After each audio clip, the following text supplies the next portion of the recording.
তো সবাইকে আমার ইউটিউব চ্যানেলের পক্ষ থেকে স্বাগত জানাই। তো বন্ধুরা, পরীক্ষায় এই যে কোশ্চেন দেখছো না, এরকম টাইপের কোশ্চেন কিন্তু পরীক্ষায় অনেকবারই এসছে তোমাদের। তো এরকম টাইপের এলসিএম এইচসিএফের যে কোশ্চেনগুলো তোমরা খুবই অল্প টাইমে দেখা মাত্রই তোমরা অ্যান্সার করে আসতে পারবে। তো আশা করছি সমস্ত কোশ্চেন তোমরা 80-90% তোমরা পরীক্ষা খাতে অ্যান্সার করে আসতে পারবে। সেরকম তোমাদের 10 থেকে 15 সেকেন্ডের মধ্যে তোমাদের এরকম টাইপের কোশ্চেনগুলো তোমাদের আমরা আজ শিখিয়ে দেবো। শুরুতে তোমরা দেখতে পাচ্ছ বলেছে এখানে x cube y z square এবং x square y square z cube এর লসগু নির্ণয় করো। দেখে মনে হচ্ছে না একটু কঠিন, যে না আমি এরকম টাইপের কোশ্চেনগুলো তো আমরা আগে প্র্যাকটিস করিনি, বা এরকম টাইপের কোশ্চেনগুলো কীভাবে করবো। কোনো ব্যাপার নেই, খুবই সহজে তোমরা করতে পারবে, দেখা মাত্রই তোমরা পরীক্ষা খাতে অ্যান্সার করে আসতে পারবে।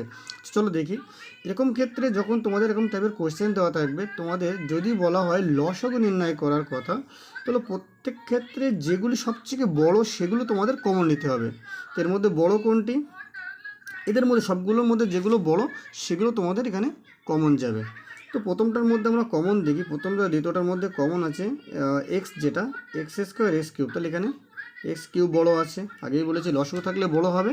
আর যদি গসাগু দেওয়া থাকে তাহলে সবচেয়ে ছোটোগুলো আগে নিতে হবে, তাহলে তোমরা সহজেই উত্তর বার করে নিতে পারবে। এবারে দেখি ওয়াই আর ওয়াই স্কোয়ার, নিশ্চয়ই ওয়াই স্কোয়ার বড়ো, তাহলে ওয়াই স্কোয়ার হবে। জেড স্কোয়ার জেড কিউ, তাহলে জেড কিউ হবে। হয়ে গেল উত্তর। দেখো কত সহজে কম টাইমের মধ্যে, এটাই কিন্তু তোমাদের উত্তর, কিন্তু আর কিছু করার দরকার নেই। এখানে অপশানে কত আছে দেখো, X Q Y square Z Q, option B. কত সহজে কম টাইমের মধ্যে দেখো তোমরা উত্তর বার করে নিতে, মাত্র কয়েক সেকেন্ডে। চলো আরেকটা অঙ্ক দেখি, তাহলে আরও ক্লিয়ার হয়ে যাবে। এবার দেখো বলেছে x four y cube z square x square y cube z cube এবং এক্স কিউব ওয়াই জেড এর গসগু নির্ণয় করো। হয়তো একটু বড় মনে হচ্ছে, কোনো ব্যাপার নেই, খুবই অল্প টাইমে করতে পারবে। দেখো গসগু বলেছে, তাহলে কি করতে হবে আমাদের? সবচেয়ে ছোটো সংখ্যাগুলো নিতে হবে, ছোটো মানগুলো নিতে হবে। X four x square x cube, তাহলে এক্স স্কোয়ার হবে, ছোটোটা এক্স স্কোয়ার আছে, এক্স স্কোয়ার নিয়ে নিলাম।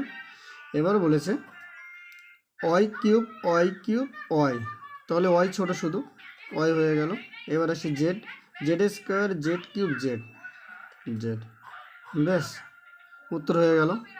আর কি, মাত্র কয়েক সেকেন্ডে কিন্তু তোমরা এরকম টাইপের কোশ্চেনগুলো উত্তর বার করতে পারবে। এর আগে তোমরা হয়তো ভাবতে এরকম টাইপের কোশ্চেনগুলো হয়তো অনেক টাইম লাগে বার করতে, কোনো ব্যাপার না, মাত্র 2-5 সেকেন্ডের মধ্যে তোমাদের উত্তর হয়ে যাবে। দেখো অপশান কোনটায় আছে, x square y z, option B, এটাই কিন্তু তোমাদের উত্তর হয়ে যাবে। তো এরকম টাইপের কোশ্চেন কিন্তু খুব সহজেই তোমরা পরীক্ষার খাতায় নামাতে পারবে। তো ভিডিওটি বেশি বেশি করে শেয়ার করো এবং চ্যানেলটি সাবস্ক্রাইব করে দাও। এরকম টাইপের কোশ্চেনগুলো পরীক্ষায় আসা মাত্র তোমরা অ্যান্সার করতে পারবে। সেরকম টাইপের কোশ্চেনগুলো কিন্তু তোমাদের এই চ্যানেল মারফত আনা হবে। আসন্ন সমস্ত পরীক্ষা, এসএসসি জিডি বলো, আর্মি বলো, ডাব্লিউবিপি বলো, কেপি বলো, পিএসসি, মাদ্রাসা সার্ভিস কমিশন, সমস্ত পরীক্ষার জন্য কিন্তু এইসব অঙ্কগুলো খুবই গুরুত্বপূর্ণ। তো সবাইকে অনেক ধন্যবাদ এতক্ষণ ধরে ভিডিও দেখার জন্য।